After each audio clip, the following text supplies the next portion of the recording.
players are ready right now for the quarterfinals.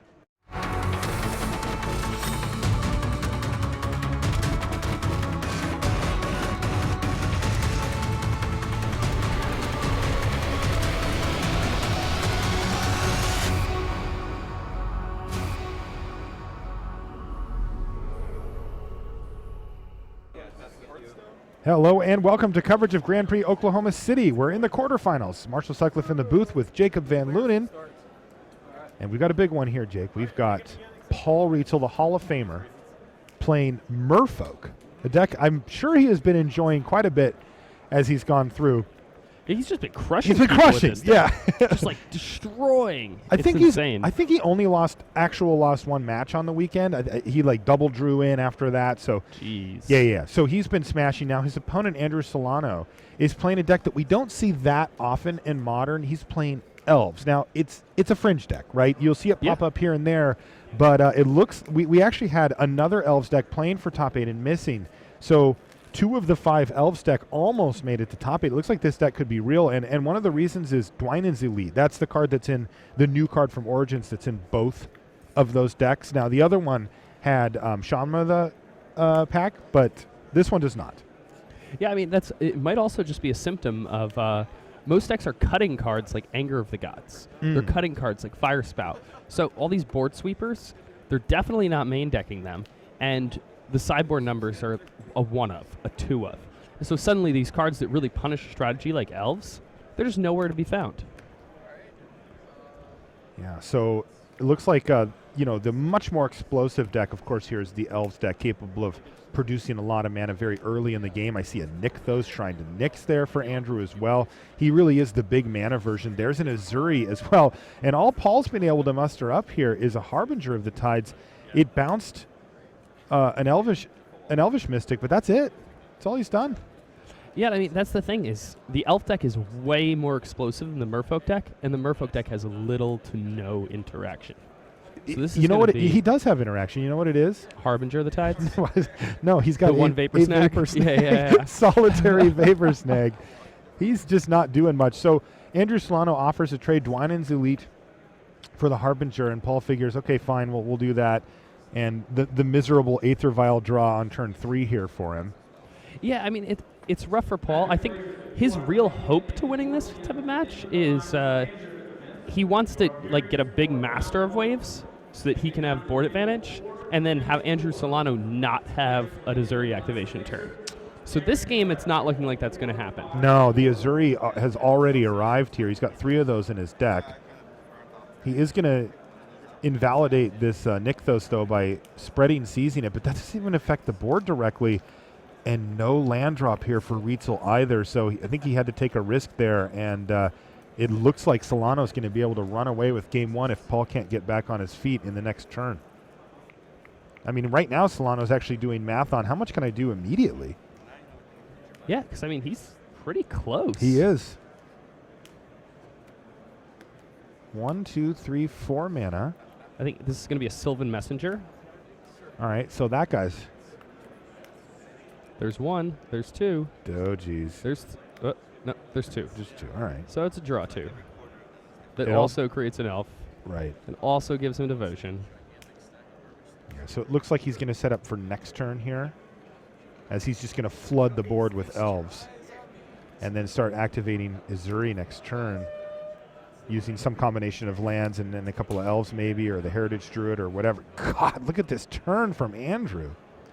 Yeah, I mean, this is just what the Elf deck does. He's just dumping his hand on the battlefield here. What's the last card? That Mystic from before. And he gets you what attack for 2 here? Yep. So that was the lead-in attack, but next turn it's going to be for way more than that, and it doesn't feel like Rietzel has really any way to get out of this. He does finally find a land. It's a Mutavault. But that's going to do it. Andrew Sullano has assembled lethal damage thanks to Azuri, Renegade Leader, and he just sort of calmly dumped his entire hand on the table and said, go. And at that point, it's too late. Rietzel has to kind of do the get-ahead, stay-ahead thing, and he doesn't do a good job of coming back. And that's precisely how this matchup's going to go. I mean, Andrew Sullano there, just with what was on the board, he was attacking for 38 the following turn. without even playing an extra land, like having to tap some of his guys to pay for the Azuri activation. With Just trample? absurd. Yeah. Now, what's going on the back table there? Normally we would jump over to that to get you updated, but there was, I think, a sleeve issue maybe. So one of the players had to re-sleeve their deck, and as you know, that takes a little bit of time. So they haven't actually started yet. You can see that they're getting set up to play their game one. So we'll be kind of keeping an eye on that as we move forward. And I imagine your sleeves get worn pretty quick when you're using Lantern of Insight and that is a Ghoul-Caller's lot of Bell. tapping. Hey, you're moving them all around. All those cards are getting touched every single game. That is true. Your opponents are picking up their cards, their claws, they're pawing at them. Because they have to read them? Yeah, because they have to read them because they've never seen the card. What the hell does Ghoul-Caller's Bell Like, do? oh, I remember this card. My opponent passed it to me 13th in a draft I did 2.5 years ago. That actually describes like multiple cards that he plays in that deck. Oh, yeah. I mean, Ghoul-Caller's it's just insane. Spell, Codex Shredder, Lantern of Lantern of Insight. Insight. These are all last pick draft cards somehow. But yeah, he's managed to piece those together to make a real deck.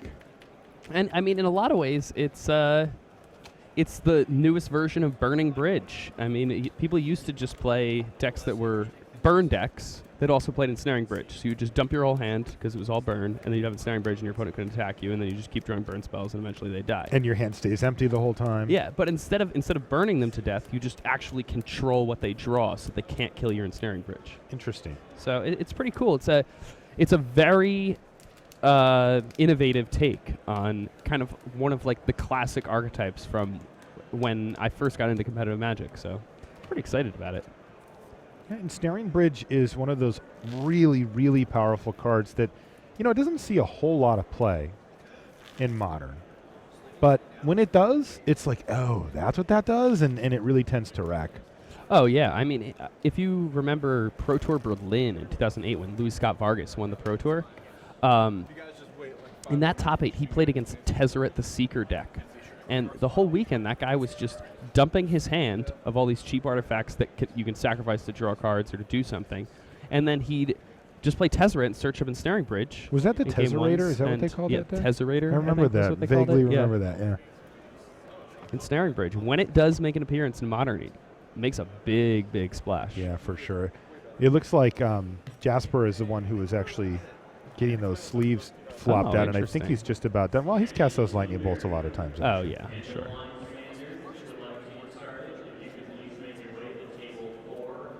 So we've got the sideboard cam here for you. Yeah. But they will be ready shortly. I can see that one of the decks has already been presented, and let's make it two. Yeah, I mean, that was a fast one. Is this how this matchup's going to go? Like, Paul gets to be on the play here. He just can't be as fast as what Andrew does, right? No, is this just like a terrible matchup for Paul? Oh, it's miserably bad. Yeah, like, give me the what would be the rough percentages? Is it one of those 80-20s or? It's got to be around an 80-20. Oh, it's that bad. Yeah. I did not realize. You should have told me that. Oh, well, I was saying how bad it was going in. I guess I didn't. I need really numbers. I need you to. Okay. I need you to yeah, I commit. mean, I didn't want to give you a solid number, and also if it's 80-20 and I already Andrew wrote it Mulligan's, down. Yeah, I put it on the internet too. So JVL said 80-20. 80-20 is hard to achieve in any matchup in Magic the Gathering for what it's worth. That is true. I mean, But it's just it's miserable. miserably bad for Paul. Yeah. Brutal. Could be a similar situation on our back table there because the Lantern player sitting across from a Burn player, they are not happy.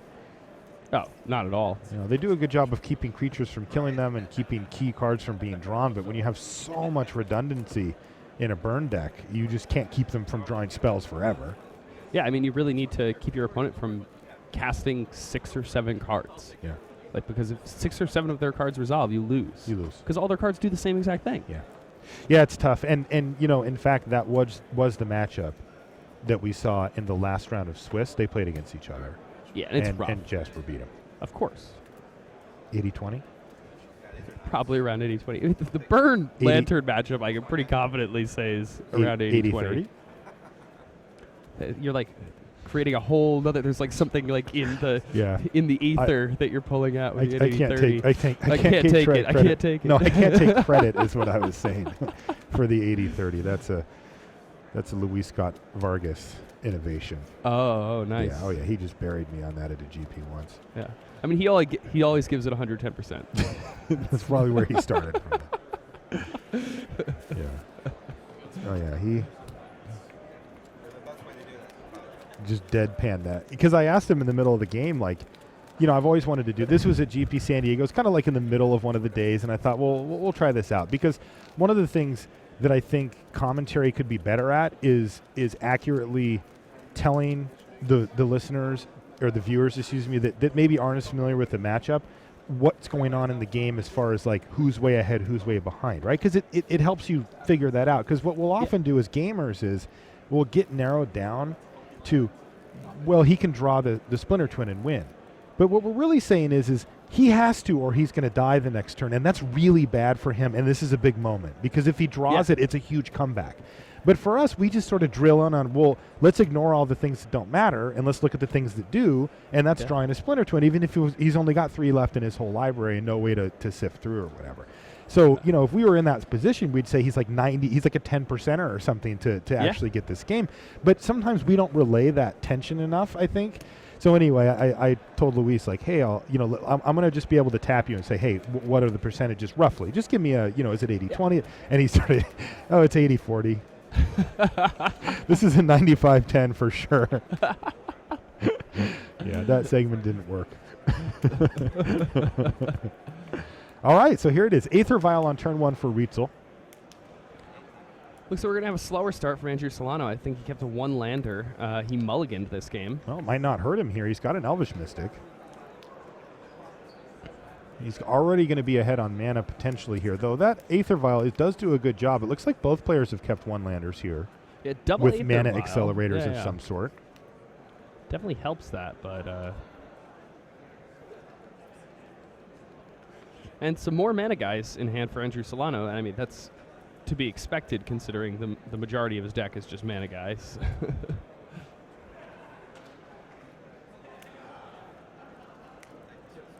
All right. An elf. And an elf. Now that one is the one that leads to explosive starts and explosive draws a Heritage Druid. Yeah, I mean, Heritage Druid really allows the deck to kind of combo out also with Nettle Sentinels, because like every single elf you play actually becomes a ritual. The Heritage Druid just by itself, if you have enough elves, allows the elves that you play to kind of refund their mana cost, letting you dump your hand extremely fast. Like here he's on 1 land, and by turn 3, he's going to be able to dump his entire hand onto the table. That's pretty impressive. That is. Master of the Pearl Trident now for Paul Rietzel. He's going to attack, but before damage, it didn't get blocked. But before damage, he's going to vial in a Phantasmal Image, and he's going to copy. That's going to make it 3 damage it's hitting here. Yeah, I so mean, he's trying to muster a clock, yeah.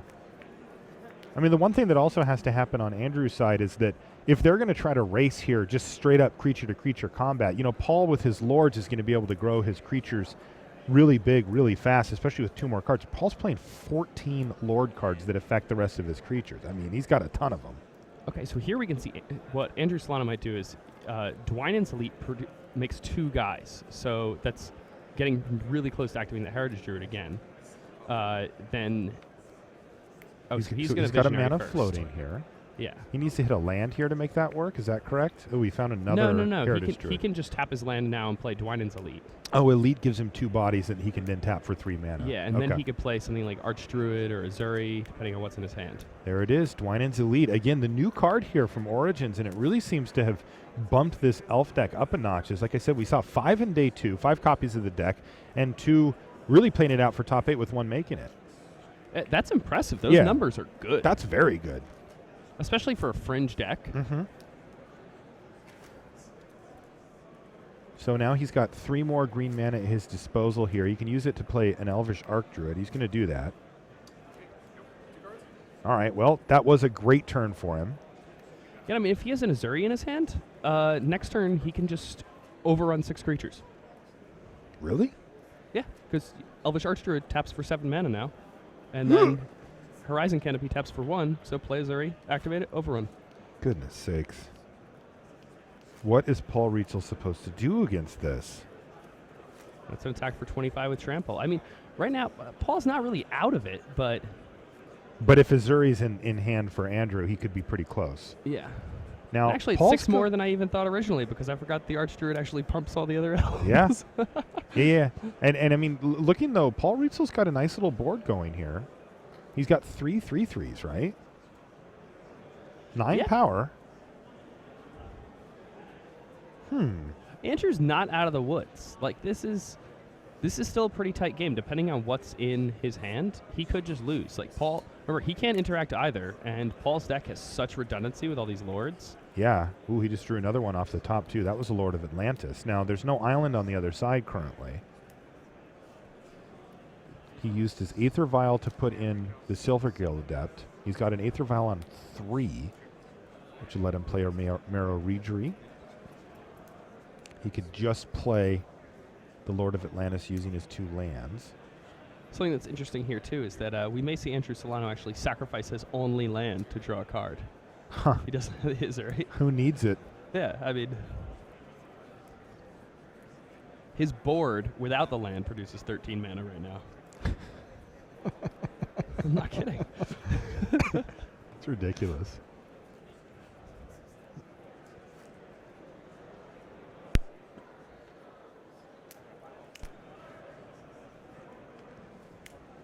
Okay, Lord of Atlantis it is. Yeah, now all these guys are 4/4s.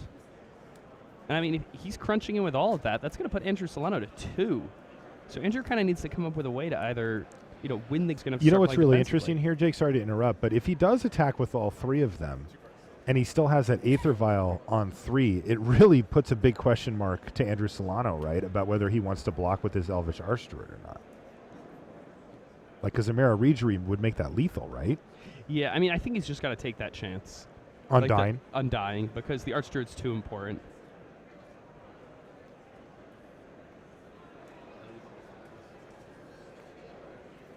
Yep, in they go. And they go. And you're thinking Andrew probably just says, I think Paul sure. has it based on him counting it up like this. You think he does? Oh, yeah. I don't think he does. You don't think he does? I don't know. I think he does. Let's see who's right. Nope, doesn't. You're right. I had the read. What can I say? I don't know what his 2 cards are, though. But the real question here is, can Paul Rietzel survive this turn? Because he is lined up to take a lot of damage if there's an Azuri floating around in Andrew's hand. And even then, he's going to take a chunk, though. It's not lethal.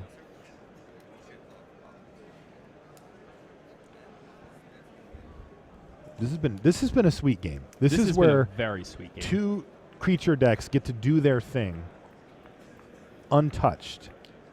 So there is no Azuri, but I do see, I believe, 2 more Elvish Archdruid. Can that be?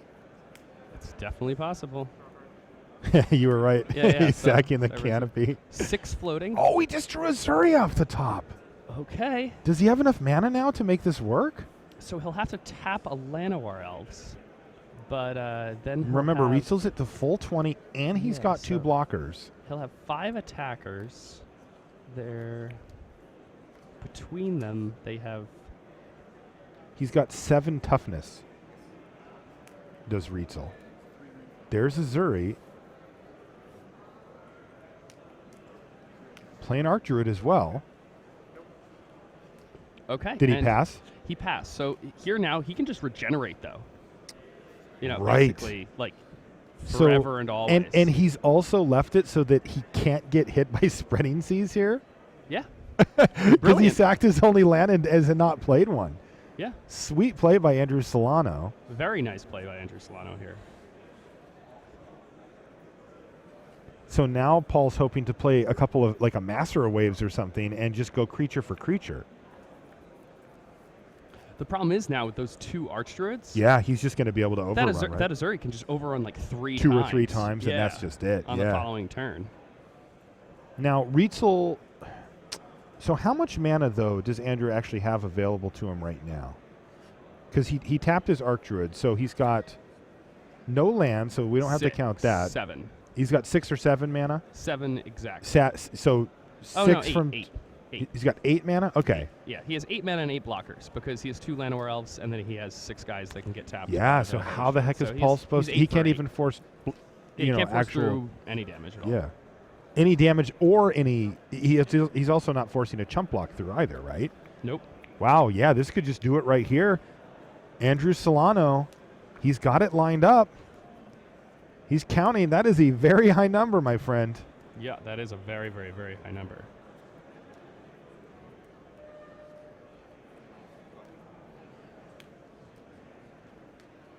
Tap for $1 million. 9? So 9. He's got 9 green floating. He plays another Arc Druid. Okay, that's 6 mana. 5 mana. And then he can overrun. Activate, overrun, attack with my team. And now he has double overrun in the bank off the other Archdruid. Yeah, there's just no way Ritzel can survive this. Right.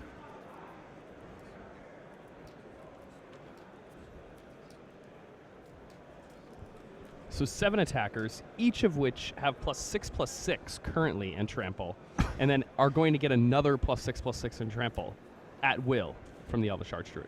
All right, well, it looks like Paul does have the Master of Waves to put in here. So he's going to start off by doing that. 1, 2, 3, 4, 5, 6, 7, 8 elementals. This is a whole lot of blockers. I mean, Let's do the math. It looks good, but trample is so brutal here, right? Yeah, I don't think it's enough. Because they're going to get another +6/+6. They're all getting +12/+12 potentially. And there are 7 of them attacking. This deck is ridiculous. Yeah, so like right now there's 7 of them attacking with 9 points of power. And then they all have +12/+12, so that's... I'm sorry. We don't need the exact number. Yeah, it's like 100 something. Yeah, the number's enough. Or it's around 100. It might be 90. Super Sunday Series, your pairings and standings after 6 rounds are being posted. Well, Paul's lining up blocks here.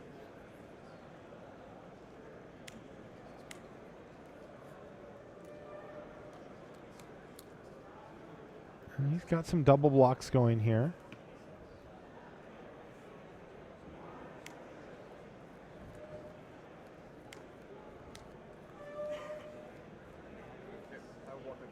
Block like that.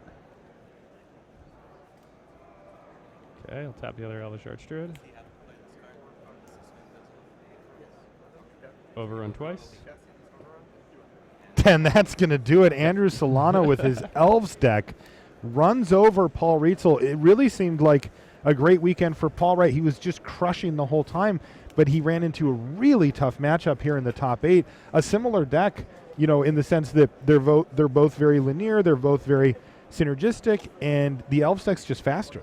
Yeah, the Elves deck is like the much more faster and linear style of strategy as far as like the tribal, I'm just going to attack you decks go. But the Merfolk deck is more resilient. You know, you have guys that have protection from red. You're viling in guys, so they can't be countered. Yeah, like the Merfolk deck, I think, has more game in a lot of matchups. But when you're running them head-to-head into each other, the Elves deck is just such a favorite here. Yeah, that was a savage beating. Let's jump over to our other match here, where we're checking in. All right, now, hold on a second. This is interesting. The Spellskites The can change things. Spellskites can change things for sure, because the Ensnaring Bridge is holding off all the creatures on the bottom. Now, just as we say that, of course, Lava Spike's the card that's revealed, But it did hit the bin. Oh, that's his graveyard on top there? Yeah. His Okay. graveyard is to the left, I believe. All right.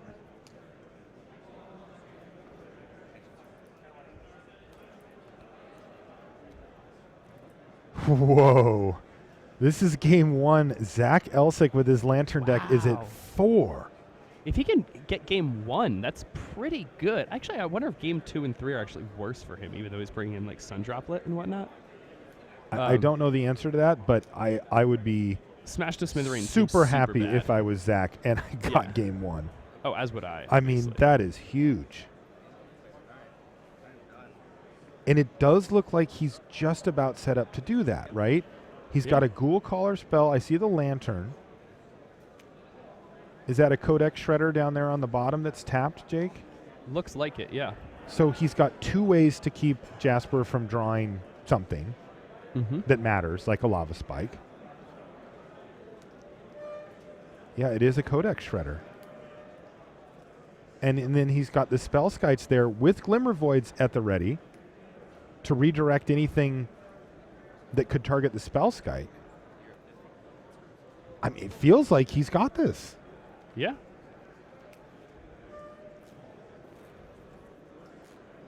Jasper could hit it. Ugh. What would he need to hit? Like a glut Boros of Charm.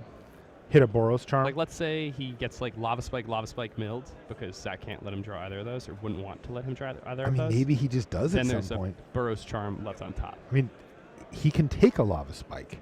Yeah, he can take a Lava Spike. He cannot take a Boros Charm, but I don't think he would let his opponent draw a Lava Spike regardless. Well, yeah, the interesting, I mean, we're obviously getting a little nitty gritty here, but yeah, it would be kind of interesting if he saw a Lava Spike, milled it, saw another one, and he didn't have another way to mill after that.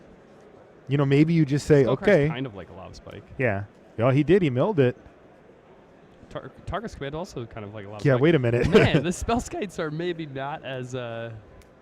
No, but he is not going to draw that. No, not. Because that was all on end step. Yeah, I mean, he might draw this Lightning Bolt. Yeah, sure, I mean, you have a million Spell Skites in play. Sure, draw a Lightning Bolt. Oh, he's going to mill the Lightning Bolt. That's aggressive. A little risky. Yeah. Not risky. He just wanted to have him hit a Scalding Tarn, though Jasper was waiting with that Arid Mesa at the ready, so he is going to get a fresh look here, though there's still a Codex Shredder sitting there on Zach Elsic's side. But these are the ones that he has to sweat it out, right? I mean, if it's Boros Charm on top, oops. Yeah, that's the end. That's all she wrote. Choose your modes.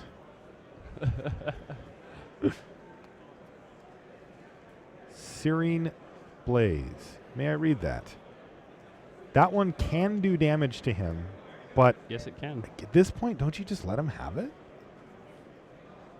Like, if you're just dead to Boros Charm and you have no other way, like if you mill that and you see a Boros Charm, then you just lose the game, right?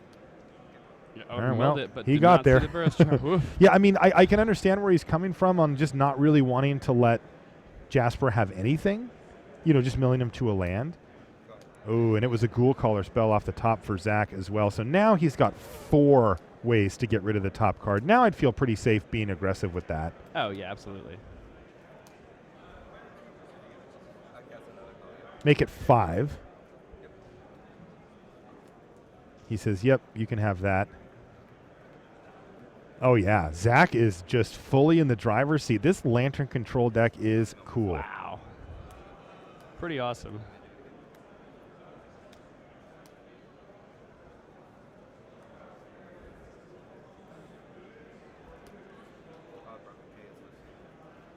He's going to Abrupt Decay something? Just keep his hand empty. Right, just got to make sure that he doesn't have anything. Yes, you may draw that land. There's another one.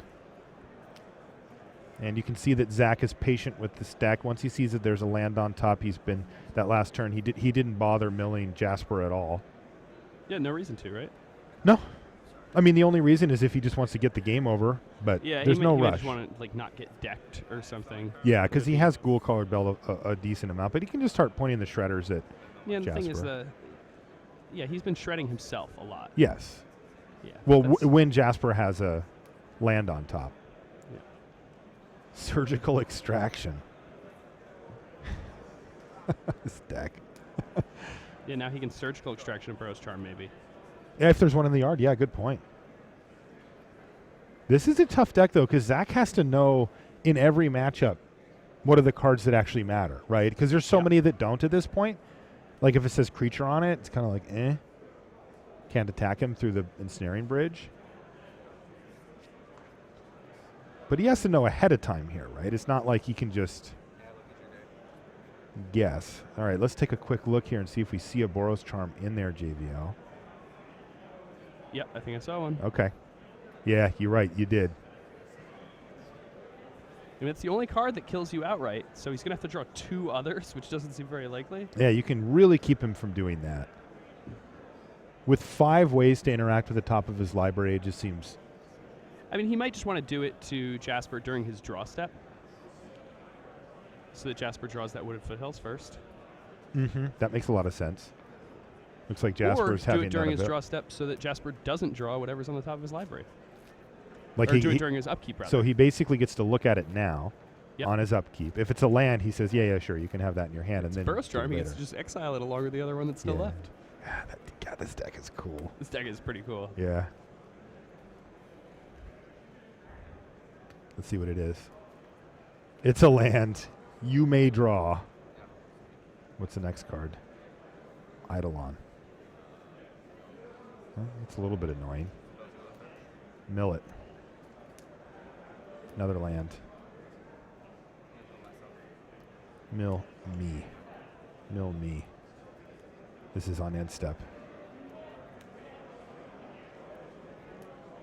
Again, one of the things that Zach is managing here is the fact that he needs to have no cards in hand at all times. Yeah, now, the Surgical Extraction, is that in his hand? I don't know. Why is that sitting there? Did Jasper just not attack last turn? Did he forget to cast that? It feels like he still has it in his hand and he didn't. All right, he's going to cast it now. I think Jasper could have said, go to attacks.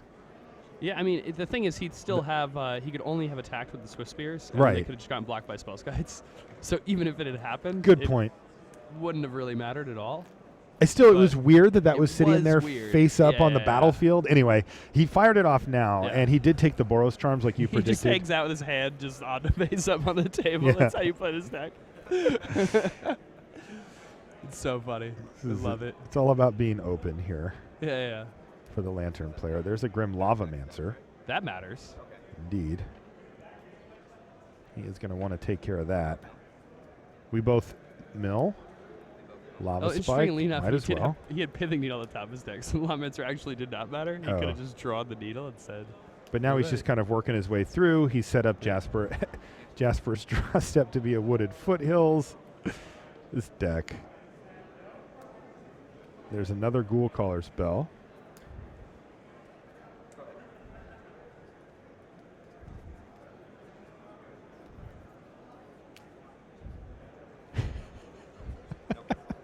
So good. I will say that, looking at it, I think he's got the win here.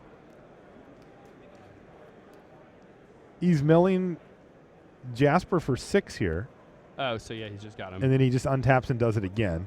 Yep. Both mill. Yes, you too. Do it again.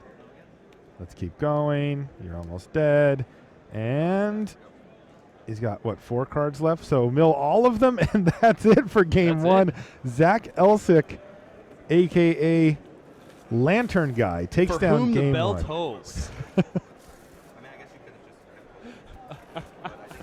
So Jasper is going to have to take a loss here. I mean, it is kind of crazy seeing a burn player be so helpless, right? Like, you just never – they're the ones who are always – getting in there and drawing and being ready for it. And, I got you. And there's the bolt I need. And then now that he's just sitting there staring at the top of his library, watching burn spells just flow into his graveyard as he floods out. It's funny because, the thing we talked about is how the burn deck, they really only need to resolve like 6 or 7 spells. And then they win against this Lantern control deck. But what we didn't take into account is the fact that burn decks these days play quite a few creatures. They do. Your Goblin example, Guides, your Swift Spears. Vexing Devil? Sure, have a 4/3. That is never attacking ever in a million years. No, it's true.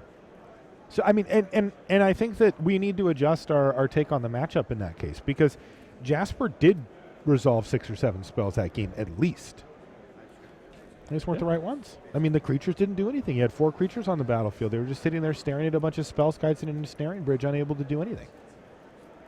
So it's like he needs to resolve 7 burn spells specifically. And, given Zach Elsick's sideboard, let's take a look at those, by the way, as we move our way forward Jasper, here. even though he does have the white splash, I don't think he has Stony Silence or something like that, which would be quite good here. That would be good, but but one of the cards that we did see that he brings in Abruptike, he has main deck. Yeah, and I was going to say the Destructive Revelry. Oh, that's a great one. You know, that's a beating there, too. Zach Elsick out of the sideboard. So his whole sideboard, he's only got 1/4 of. Sun Droplet. Sun Droplet. So he knows what's up. Oh, yeah. Luis Scott Vargas played Sun Droplet at a GP a long time ago. Okay. Yeah, I think he top 8'd. It was like GP Philadelphia in 2007 or something. Okay. It's the one Gerard won. He's also got, let's see what else here. Well, he's got a Nature's Claim. That's a card that you'll sometimes see people bring in against burn decks. You know, even in the situation that, like, let's say you play a Sun Droplet, and a couple of turns later, Jasper goes to kill it, you know, with a Destructive Revelry. You know, you can blow up your own Nature's Claim, or excuse me, your own Sun Droplet with the Nature's Claim, and it's a big swing. Oh, yeah, for sure. And I mean, you can even, like, retarget it to a Spellskite, something like that. Mm-hmm. The Spellskites are really good in this matchup, obviously. It's not obvious. I mean, you should explain it, because So they have 4 excellent. toughness, and there are a lot of spells in Jasper's deck that deal 3 damage. Yeah. And he can redirect those burn spells to his 0/4. And even when he doesn't have mana available, he's reducing the amount of damage that those Spellskites are, that the burn spells are dealing him by 1. And they also block brilliantly things like Goblin Guide and things like Monastery Swift Spirit early. So they just kind of serve double duty in that regard. And then in post-boarded games, they're actually going to protect his Sun Droplets, which it's so funny because this deck is this like grindy, like super long-term deck, and Sun Droplet is like the most grindy, super long-term like way to beat a burn deck ever. Yeah. 1, 1, 1. Now, you know, we were talking about Sun Droplet when he played it a little bit earlier, and Randy was saying, you know, you get the second one online, now you're cooking with fire. Oh yeah, That's I mean, when you start business. getting 2 a turn, That's where things get you know, ridiculous. it's just brutal. Sun Droplet, some fun art. It's like a cat with a toy, but it's not a normal cat. It's a cat-person hybrid. An abomination.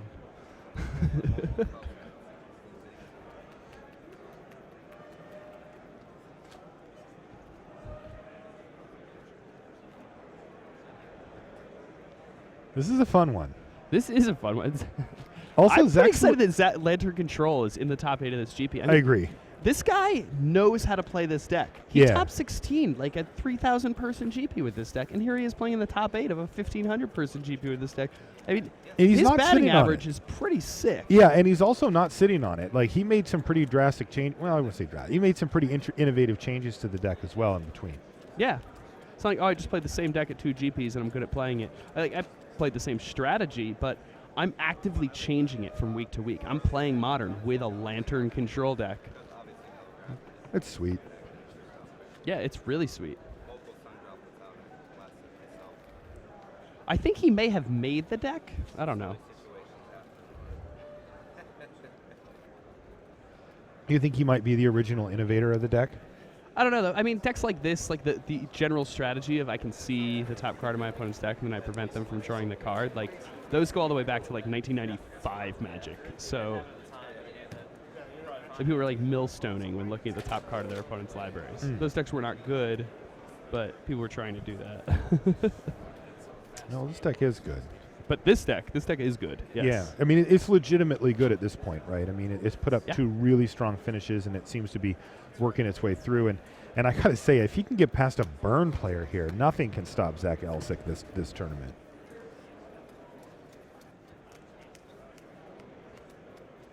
Are they going to have to ban something? No, I'm joking. We'll wait on that one. Yeah, people can make their sideboards pretty strong against this guy. But I've seen him beat Kataki. Yeah, we did. He can replicate your Stony Silence. He has to have it, but he can also Inquisition it. Yep. And a mulligan for Jasper and also for Zach. Oh, mulligan for Zach just means that his Ensnaring Bridge gets turned on earlier. Right.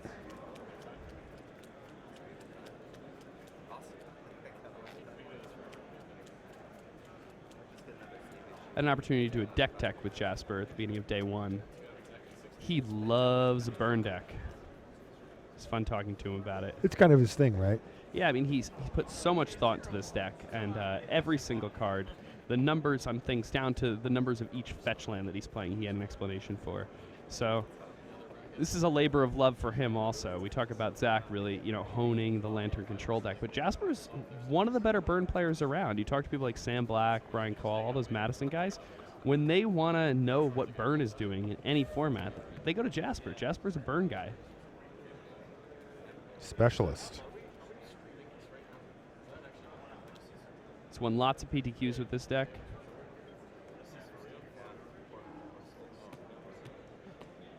Various iterations in different formats, of course, but...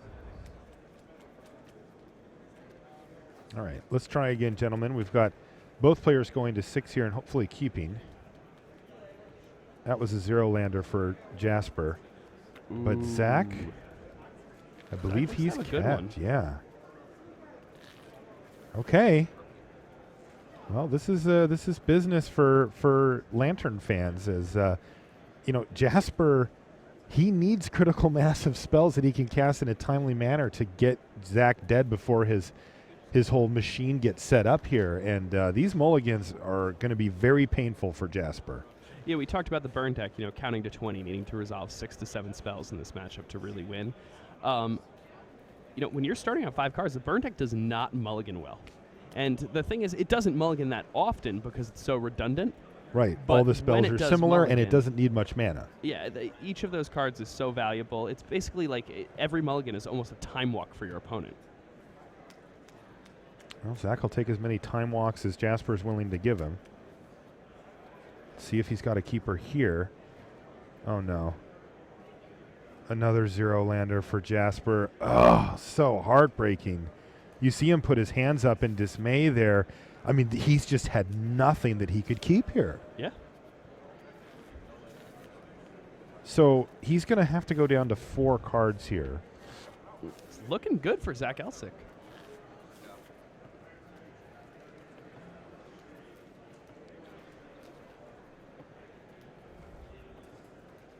Yeah, I mean, this is going to be this. It doesn't seem like Zach is going to really. I assume that he probably wouldn't have a problem beating a 4-card hand, but it might take him a little while. It's going to take him a while for sure, but we're going to see this thing through. I mean, I got to see if Lantern Control can make it to the semifinals of the GP here. This has been a deck and a story and a person we've had our eye on since the early stages, basically since the last modern GP. Come on, Jasper. All right, he's got something to keep at least. And here's a Lantern of Insight right away.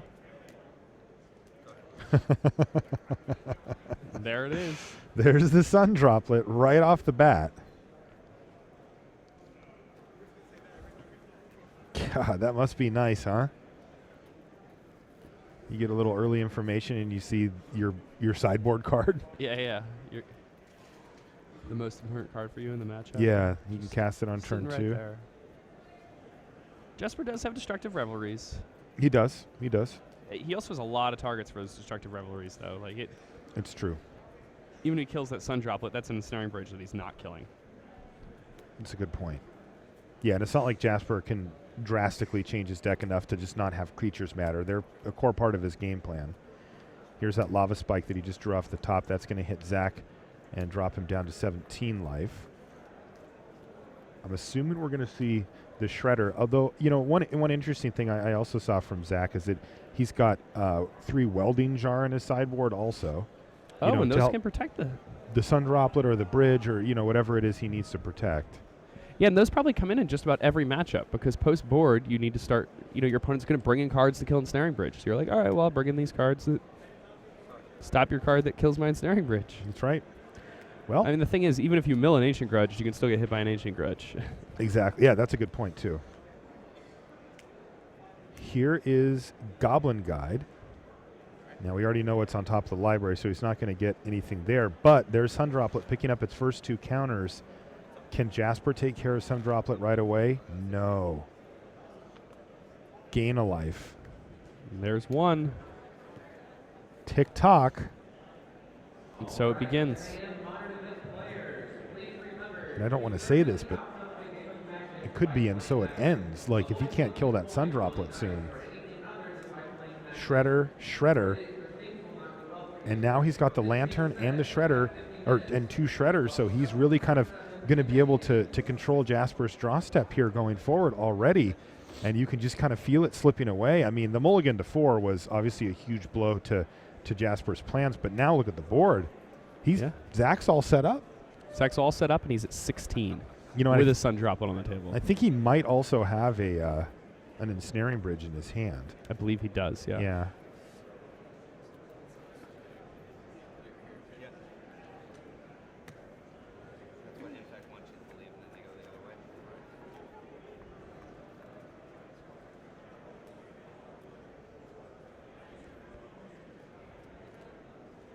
Okay, it's Lava Spike on top.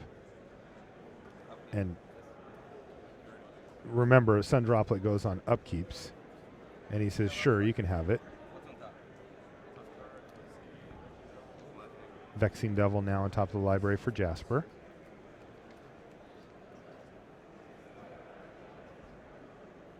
Yeah, Vexing Devil, not going to do much against the Ensnaring Bridge.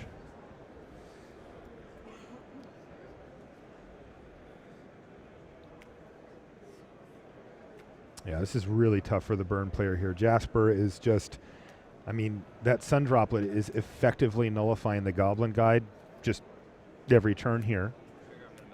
Yeah. Zach's going to shred himself and find a Ghoul Caller spell. And Sun Droplet's going to jump up to 3 counters, but again, it's every upkeep. Yeah. I mean, the thing just gets out of control. Tick, tick, tick, tick, tick. Yeah. Back up to 15. Oh, Skullcrack actually is going to not let that happen? yeah, it's going to put him down to 11. Okay. It also puts a Sun Droplet back up to 6. That's true.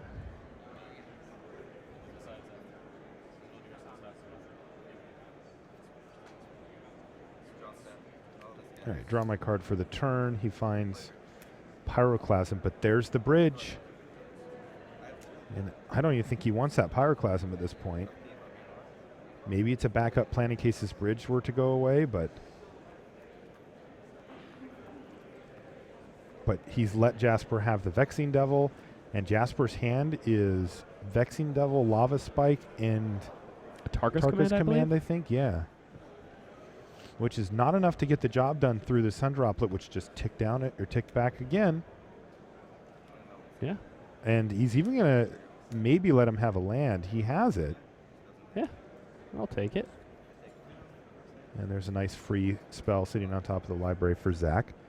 He's got now 7 counters. And I guess you do play the Vexing Devil. You may have a 4/3 and a Lava Spike gets you down to 7. But he's just about ran out of gas here as his Sun Droplet's up to 10. Pass the turn. Go back up to 8. And tick-tock. This seems to be the turn where Zach Elsick turns the corner. He's going to go land, Ensnaring Bridge, Mox Opal, and even a Ghoul Caller spell to dump his hand. He will not be taking damage from those creatures anymore. And I think Zach Elsick has this thing. That Sun Droplet continuing to tick him back up. He's up to 9 again. Yeah, I mean, Sun Droplet just tick-tock every single turn. He's gaining 1 life. And now it's at 8 counters, so it's going to put him back up to 17 eventually. I mean, Jasper's basically never drawing anything ever again for the rest of the game. Right. Everything's just going to get hit by Codex Shredder. It's going to be belled away. Shredders. Yeah. Yeah, the full combo is assembled here. I mean, it's not literally a combo deck in the sense that you don't just win on the spot, but, you know, he's got the Lantern of Insight. He's got multiple ways to control his opponent's draw step, and he has Ensnaring Bridge out. And in this matchup, he's got the Sun Droplet to basically say all this extra time I'm buying means that I don't die. Yeah. He's back up to 10. Zach Elsick. Now, it did take a mulligan to 4 here. It did. You know, but a good draw from Zach as well. At 7 at one point, too, with the mulligan to 4. Yeah. Even with a draw this good. Yes, that's what I was thinking, too. And there's that second Sun Droplet, and that should just about do it. Jasper now has to figure out a way to do 10 damage this turn else it's going to be 11 and then 12. And then if any of them gets on the sun droplets, it's going to be 14 and 16, and it just spirals out of control. Burrow's Charm, Skull Crack, Lavamancer. It's a good little string he's got going there. Yeah, he's taking care of him, though. He just used his Pain Land to put 2 counters, one on each of his sun droplets. Yep, now so he's he getting 2 nets return. a life. It's a fun little That interaction there is- between Sun Droplet. That is just mean, Zach Elsick.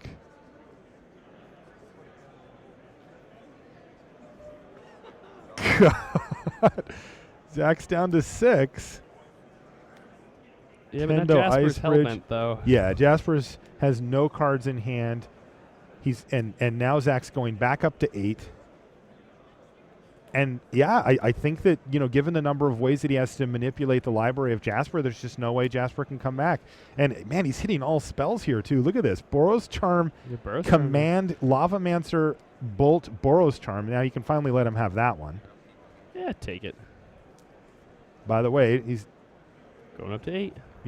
pretty consistently not forgetting his sun droplets here too. There's Path to Exile, which currently has no relevant targets on Zach's side of the table.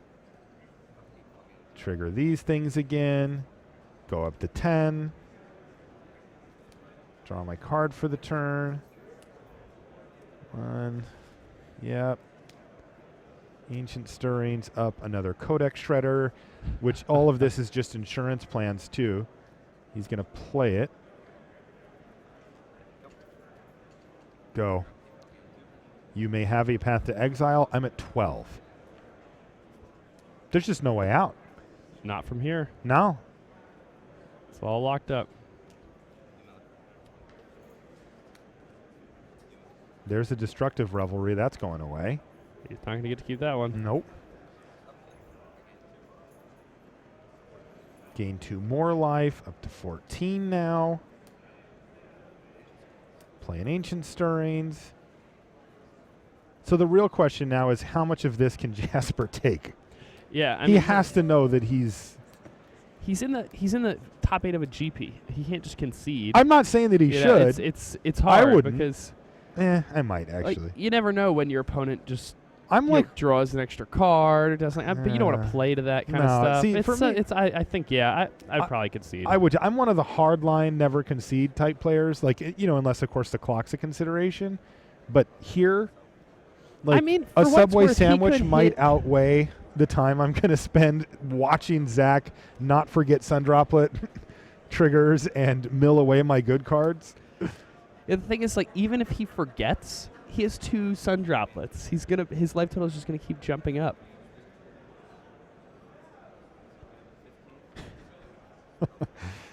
Like, he could forget to do Lantern something control. super important. He could let Jasper draw like multiple cards, and he would still just be absolutely fine. Yeah.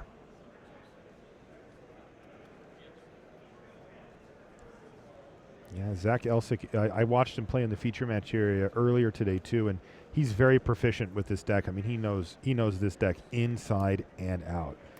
And yeah, he's just not going to leave an opening here. There's another Sun Droplet on top as well. Those just keep ticking down. Jasper gonna go ahead and sacrifice that foothill, see if we can get a crack at a better card on top. Does it do 15?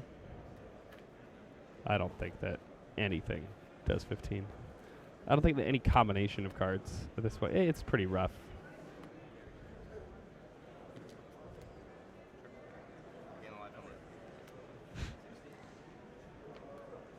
This is the slow burn of the Lantern control deck.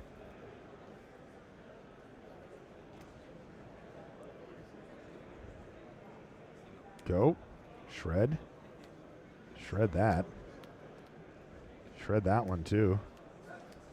Jeez. He's going to have a lot of lands left here.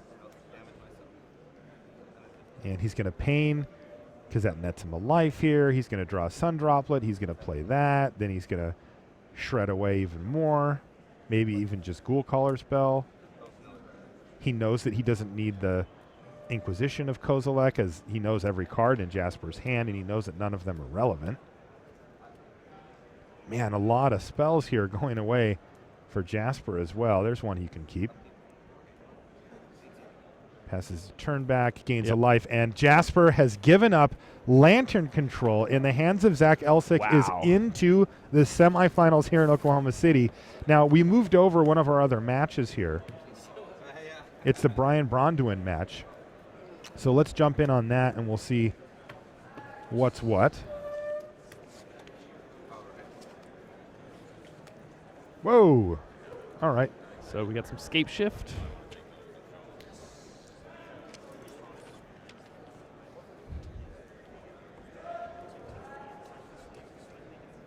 Ooh, and a Blood Moon in play here for Brian Bronduin. It's a good card against scape shift.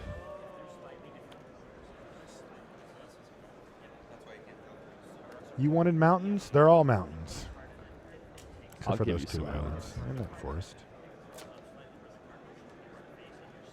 So this is game 3 here. Brian Bronduin looking to make it into the semifinals here against Matthew Duggan, who, well, I was going to say he's the only scape shift player to make top 8, but that's just true of every deck we have in our top 8. Every one is a unique representation of that archetype. We had no repeats. It's pretty exciting to watch.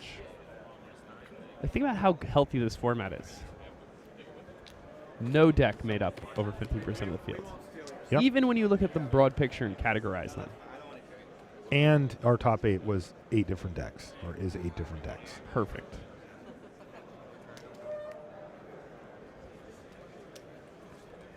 All right, there's a Vendilion Click, though. Now it's going to eat a Lightning Bolt, it looks like. Yeah, but he still gets a peek.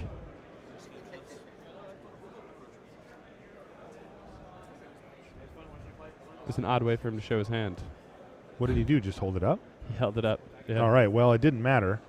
It's all scape shifts. Oh, my 3 of them, and gracious. that leaves the door open for Brian Bronduin to combo off and move on to the semifinals. So BBD, welcome to the semis, sir. You are in, and Matthew Dugan, we'll see you at the Pro Tour.